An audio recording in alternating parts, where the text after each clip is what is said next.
Hi friends, ఈరోజు మన స్వప్న స్వగృహ ఛానల్లో మరోసారి కొత్త వంటతో మీ ముందుకు వచ్చాను. అదే క్యారెట్ రైస్ అండి. కర్రీ ఏం లేనప్పుడు, పిల్లలు లంచ్ బాక్స్ తినడానికి ఇష్టపడినప్పుడు, బాక్స్ ఖాళీగా రావాలంటే ఇటువంటి వెరైటీ ఫుడ్స్ని ట్రై చేస్తూ ఉండాలి. దానికోసం సింపుల్ ఇంగ్రీడియంట్స్ అండి, విత్ ఇన్ 5 minutesలో చేసుకునే వంటలండి ఇవి. దానికో ఎలా చేయాలో ఇప్పుడు నేను చూపిస్తాను. దానికోసం క్యారెట్, ఒక ఆనియన్, 2 పచ్చిమిర్చి, కాజు, 2 లవంగాలు, 2 బగారాకు, నెయ్యి, రైస్. ఒక బౌల్ రైస్కి నేను ఇవి కొలతలు చెప్పాను. ఎలా చేసుకోవాలో చూపిస్తాను. వంటలోకి వెళ్దామా? ముందుగా ఆయిల్ వేసుకోవాలి. కొంచెమే వేసుకోవాలి. ఆయిల్ కొంచెం, నెయ్యి కొంచెం వేసుకోవాలి. తర్వాత నెయ్యి వేసుకోవాలి. ఆయిల్ను నెయ్యి వేసుకున్నాక అవి వేడైనాక లవంగా వేసుకోవాలండి. ఫస్ట్ లవంగా,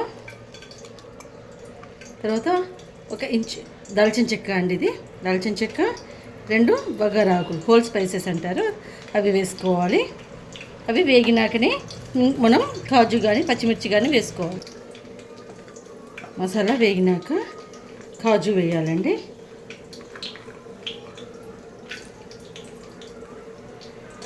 ఒక 7-8 కాజు తీసుకున్నాను నేను. చూడండి, కాజు వేగినాక పచ్చిమిర్చి వేసేయాలి. తర్వాత పచ్చిమిర్చి తొందరగా వేగిపోయింది కాబట్టి చక్కెరపాకు, తర్వాత ఆనియన్ వేసి మంచి గోల్డెన్ బ్రౌన్ వచ్చేదాకా వేపుకోవాలి.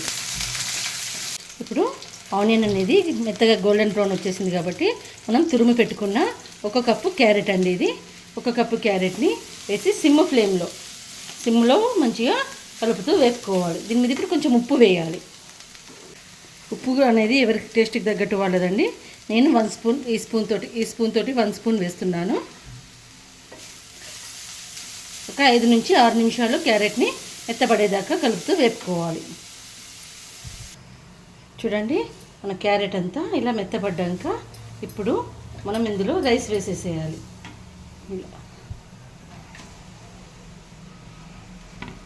రైస్ వేసి చక్కగా అంతా కలిసేటట్టు కలుపుకోవాలి.